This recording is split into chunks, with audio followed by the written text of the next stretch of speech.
중국 정부는 거의 감당할 수 없는 일이죠. 왜냐면 지금 중국 경제도 거의 망하고 있는데 중국 정부는 이미 코로나 일어나는 사실을 알고 있는 상태에서 그렇게 많은 중국 관광객들을 한국에 보냈어요. 많은 나라 만약에 배상 청구를 하면 그 중국 경제는 거의 뭐 순식간 망할 수가 있어요. 그때 김정은 그 높은 자리에 올라간 이후에 시진핑 완전 김정은 무시했어요. 오랫동안 김정은이랑 연락하지도 않았어요. 완전 무시를 하는데 김정은은 중국 사람들 다 사기꾼들이에요. 그런 얘기를 했어요. 중국 사람 완전 차단해버린 나라. 어떤 나라죠? 북한이에요.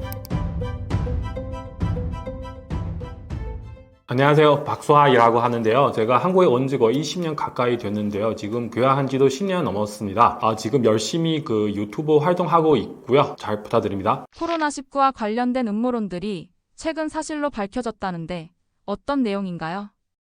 그 미중 갈등 여러분 많이 지금 관심 가지고 계시잖아요. 지금 제가 볼 때는 그중에 가장 큰 문제는 뭐냐면 그 코로나 관련된 그 문제인데요. 그 최근에 그 미국 CIA 그렇게 발표했는데요. 코로나 아마도 그런 가능성 되게 높아요. 그 중국 무한 실험실에서 유출된다. 그런 얘기를 했어요. 그렇게 발표 끝나고 나서 최근에 그 백악관 답변인 그 여성분 계시잖아요. 기자들은 그분한테도 물어봤는데 이거 사실인지 그 증명할 수 있는 일이다. 이렇게 얘기를 하더라고요. 제가 볼 때는 그 중국 미국 관계 중에서 이거 가장 큰 이슈인데요. 왜냐하면 지금도 그런 뉴스 나오더라고요. 그 미국의 그 미주리 스테이트 있어요. 거기는 이미 중국한테서 이 코로나 때문에 배상 청구하고 있어요. 그래서 그 청구 금액이 얼마냐면은 250억 달러 이 정도 돼요. 그쪽에 미주리주 검찰청장 이렇게 얘기를 했어요. 만약에 그 중국 배상해주지 않으면 우리는 이 주 안에 있는 중국의 모든 것을 다 압수할 수가 있다. 그 정도 얘기를 했거든요. 근데 만약에 이렇게 시작하면 정말 미국의 주 50개 있잖아요. 그리고 그 워싱턴 DC도 있는데 다 비슷하게 행동하면 배상 청구 엄청 많이 일어날 수가 있고요. 이게 중국 정부는 거의 감당할 수 없는 일이죠. 왜냐면 지금 중국 경제도 거의 망하고 있는데 그리고 미국뿐만 아니라 이게 전 세계 많은 나라 다 피해 받았잖아요. 한국도 마찬가지잖아요. 그때는 제가 사실 정확하게 기억하고 있어요. 몇 년 전 일이지만 그때는 중국 정부는 이미 코로나 일어나는 사실을 알고 있는 상태에서 그렇게 많은 중국 관광객들을 한국에 보냈어요. 너무너무 무서우게 그렇게 보냈는데요. 저도 뭐 그때는 그 대기업 출강 많이 했거든요. 갑자기 수업 다 사라졌어요. 그 수입 확 떨어지는 거예요. 대한민국도 그렇고 많은 나라 만약에 이렇게 배상 청구를 하면 그 중국 경제는 거의 뭐 순식간 망할 수가 있어요. 이게 진짜 가장 큰 문제죠. 중국 미국 관계. 그리고 지금도 중국 미국 사이에 이런저런 일이 되게 많이 일어나고 있거든요. 그러니까 최근에 그 중국 안에서 되게 핫한 뉴스 있는데 외교부 장관 왕이라고 하는데요. 그 사람이랑 그 미국 국무장관 그 루비오랑 두 사람 통화를 했어요. 통화하는 과정에서 아마 서로 그렇게 뭐 기분 좋게 얘기를 하는 게 아닌 것 같아가지고 마지막으로 왕이 이 사람 중국어로 이렇게 했어요. 好自为之. 이게 사자성어인데 한국어로 번역하면은 야 당신 조심해라. 이런 식으로 협박을 했어요. 정말 저는 그거를 보니까 정말 와 날이 나더라고요. 어떻게 그 중국 외교부 장관 미국 국무총리한테 이렇게 할 수 있냐고. 근데 그 국무총리 그 사람이 또 재미있는 이슈 있는데 그 사람 사실 옛날에 그 중국의 문제에 대해서 많이 비판해가지고 제재 당했어요. 중국의 출입 금지 당했어요. 그 사람은. 그래서 이제 그 사람이 그 미국 그 국무장관 됐잖아요. 나중에 아마도 트럼프 따라서 중국에 갈 수도 있잖아요. 근데 지금 이게 출입 금지 상태인데 근데 그 사람이 그렇게 얘기하더라고요. 그 제재를 풀지 말아요. 풀어주지 말아요. 어차피 제가 중국에 안 가니까 또 그렇게 얘기해버렸어요. 최근에 이 사람 또 대만 문제도 얘기를 했고요. 대놓고 대만은 민주국가 이렇게 얘기를 했거든요. 어쨌든 지금 그 트럼프 대통령 취임한 지 얼마 안 됐는데 상황 보니까 중국 미국 갈등 굉장히 심하더라고요. 인정 안 하죠. 항상 뭐 다른 사람 탓이다, 다른 사람 문제다, 뭐 우리 정말 깨끗하다, 우리 아무 문제도 없다. 근데 지금 보니까 미국 정부 쪽에 그 CIA 같은 거 다 증거 아마 가지고 있어요. 만약 증거 없으면은 CIA 과연 그렇게 얘기할 수 있을까요? 그리고 특히 그 백악관 그 답변인 그분이 있잖아요. 그냥 명확하게 정확하게 그렇게 얘기를 했어요. 그러면은 다 증거 있는 거죠. 왜냐면 지금 대통령 일이 되게 많잖아요. 아마도 나중에 한 2달 뒤에 이 부분에 대해서 집중해가지고 정말 조사를 시작하게 되면 중국 정부 아마 난리 날 겁니다. 미국의 관세 정책에 대해 중국은 어떻게 대응하고 있나요? 지금 뭐 중국 정부는 사실 이렇게 하고 있어요. 예를 들면 비슷하게 그 미국 상품 대해서도 관세 부과하고 있어요. 일부 상품들. 아니면 그 미국의 기업, 예를 들면 구글, 애플 지금 조사 들어가 있어요. 뭐 도점 문제 막 이런 거. 또 예를 들면 그 희소, 금소 있잖아요. 그 미국한테 그 수출하지 않겠다. 수출 제재하겠다. 그러니까 이런 얘기도 하고 있고요. 제가 옆에 봤을 때 되게 너무 웃기는 행동인 것 같아요. 왜냐면 이런 거를 옛날에도 했어요. 그 트럼프 대통령 첫 번째 임기 때 그래도 약간 더 센 그런 그 조치를 하는데 근데 미국한테 별 충격을 줄 수 없는 상황인데요. 그래도 그 시진핑 자기 체면 때문에 어지로 이렇게 하고 있지 않을까. 네. 어쨌든 그러니까 약간 좀 미국이랑 비슷비슷한 이게 정체를 세우고 있지만 제가 봤을 때는 특별한 큰 의미가 없어요. 트럼프 대통령이 중국에 대해 높은 관세를 부과하려는 이유는 무엇인가요? 표면적으로 봤을 때 중국 상품, 엄청 많은 상품들은 다 미국에 수출하고 있잖아요. 네. 그래서 중국은 흑자 많이 보고 있고, 미국은 적자 많이 보고 있어요. 이게 무역 문제 되게 심각해가지고, 그래서 트럼프 대통령은 이런 상황을 좀 체인지하려고, 바꾸려고, 그래서 중국 상품대에서 세금을 부과하는 건데, 근데 제가 볼 때는 또 다른 이유도 있어요. 이런 말 있잖아요. 디카플링 이런 말 있잖아요. 트럼프 대통령 입장에 봤을 때 제가 볼 때는 그냥 가면 갈수록 중국이랑 더 이상 완전히 뭐 디카플링 할 수 없지만 그래도 그쪽으로 가고 있어요. 그러니까 우리 기업들 다 나오라. 베트남 아니면 인디아, 대만 쪽에 가라. 더 이상 중국 안에 있지 마라. 그런 방향으로 가고 있고요. 그리고 미국뿐만 아니라 또 다른 나라, 일본이나 다 같이 중국 완전 버리고 우리 스스로 하자. 왜냐면 이 중국 이런 나라들은 특히 중국 공산당 통치하고 있는 나라 되게 위험해요. 그러니까 우리도 모르게 언제 뭔가 또 터질 수 있는지 모르니까. 그래서 일단은 세금부터 그 세금 엄청 많이 지금 이미 10% 때렸잖아요. 이게 단지 시작 단계라서 아마 나중에 더욱더 많은 세금 때릴 겁니다. 뭐 심지어 100%까지. 그러면 중국 안에 있는 외국 기업들 다 나갈 수밖에 없잖아요. 결국에는 디커플링. 당신은 당신끼리 살고 우리는 우리끼리 살 거다. 그런 뜻이 아닐까 그렇게 생각하고 있거든요. 저는 그렇게 생각하고 있죠. 왜냐하면 그 중국 정부는 그 아무 말도 안 통해요. 사실 그런 단어 있는데 아마 많은 한국 분들도 알고 계신데요. 그 짠랑 외교, 짠랑 외교 그런 거 있어요. 짠랑은 뭐냐면 싸우는 늑대. 항상 그래요. 금방 말씀드리잖아요. 그 중국 외교부 장관 왕이 그 사람 어떻게 그 미국 국무장관에게 협박하는 건지. 그죠? 당신 조심해라. 하우스웨이즈 그 사자성어 있는데 항상 이렇게 다른 나라를 건드려요. 한국도 마찬가지잖아요. 그 사드 그때는 뭐 우리 한국은 이게 자기 보호하려고 하는데 설치하는 게 뭐가 문제 있어요? 그거?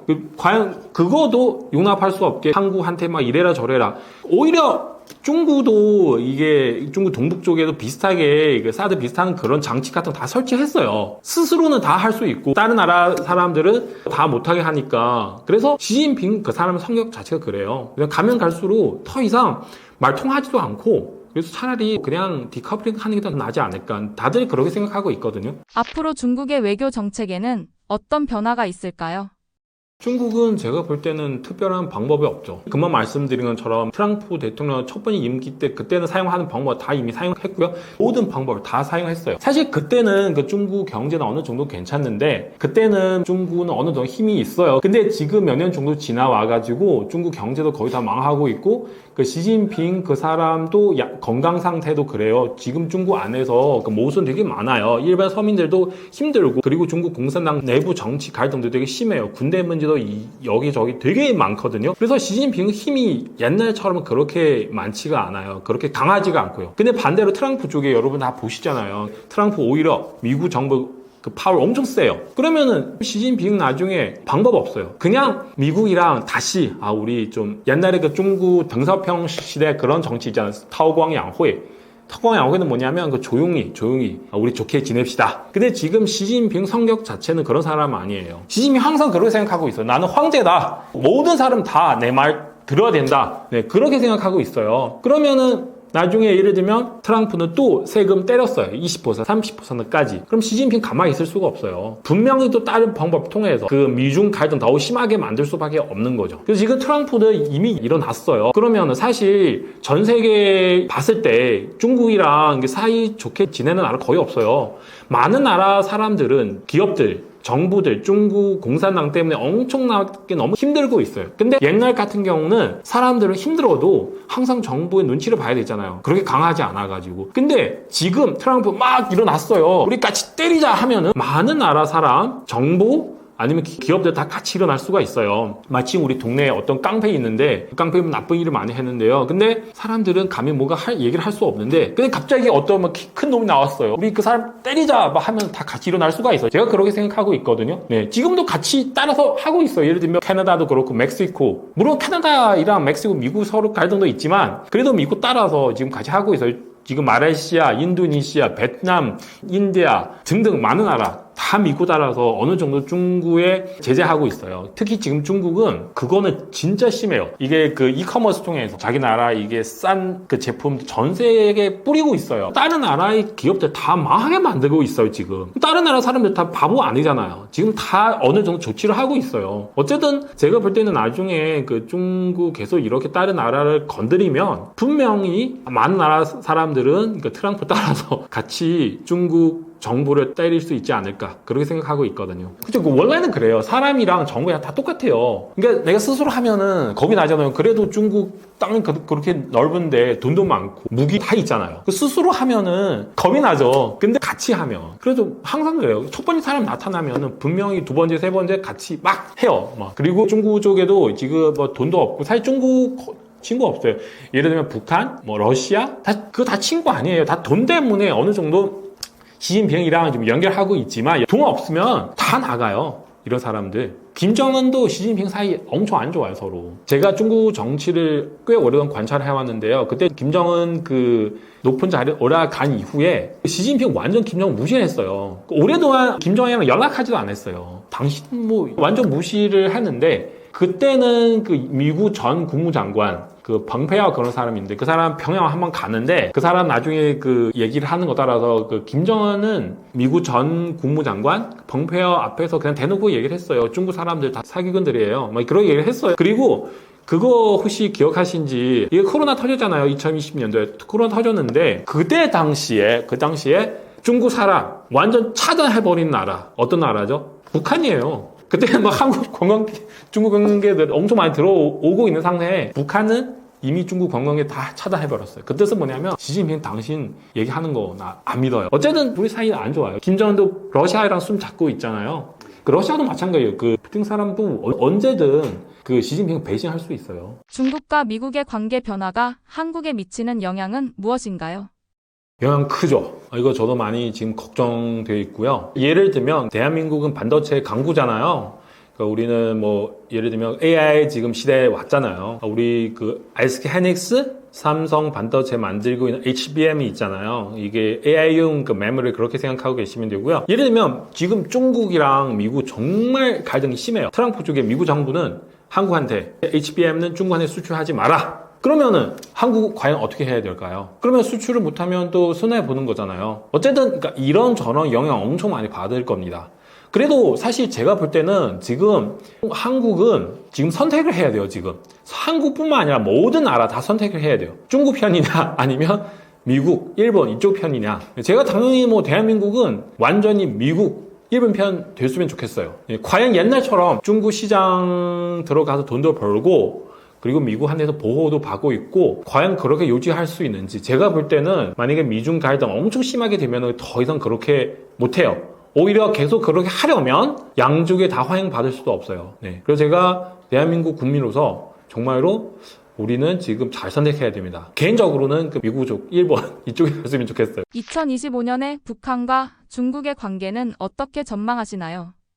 어쨌든 다 돈 관계라서 지금 중국 경제 계속 떨어지고 있고요. 그래서 그 중국 과연 더 이상 북한한테 얼마만큼 지원할 수 있는지. 네, 만약에 그거 제대로 못하면은 아마 북한 가면 갈수록 러시아 쪽에 많이 갈 것 같아요. 네, 제가 그렇게 생각하고 있고요. 그러니까 북한은 사실 김정은 그 사람 아마 생각하고 있거든요. 우리 그 지금 러시아 쪽에 갈 거예요. 그 베이징 시진핑 돈 더 많이 주세요. 막 그렇게 생각하고 있고요. 다른 사람들은 이렇게 생각하고 있고요. 시진핑은 푸틴을 지지하려고 하는데 바로 직접 이게 돈이나 파병할 수 없잖아요. 시진핑 그 사람. 그래서 북한 통해서 왜냐면 지금 푸틴 만약에 망하면 그 다음에 시진핑이에요. 이게 엄청 그 무서운 일이에요. 시진핑한테서 푸틴 꼭 거기서 있어야 돼요. 푸틴 만약에 망하면 그 다음 바로 시진핑인데, 근데 푸틴 도와주려고 하는데 이게 방법 없어요. 그럼 북한 통해서 그 푸틴 도와주는 거죠. 그 포탄도 그렇고 사람 파병도 그렇고, 그러면은 그 시진핑 어느 정도 많이 도와줘야 되는 거잖아요. 우리 이렇게 했으니까, 시진핑 당신 원하는 거 따라 했으니까 뭔가 줘야죠. 그리고 또 북한은 러시아한테 지원해 주잖아요. 러시아한테도 뭔가 많이 얻을 수가 있고요. 그러니까 이런 분석하는 사람도 있는데, 또는 김정은은 점점 러시아 쪽으로 가니까, 그래서 시진핑 약간 또 마음이 급해가지고, 그냥 머리 가지 말고 우리도 좀 좋게 지내자. 우리 중국은 당신에게 더 많은 것을 주겠다. 어쨌든 이런저런 분석 다 있는데, 결국에 그 북한 일반 서민들 불쌍하죠. 그런 병사들 불쌍하죠. 근데 김정은 그 북한 정부는 중간에 엄청 많은 그 돈을 받을 수 있겠죠.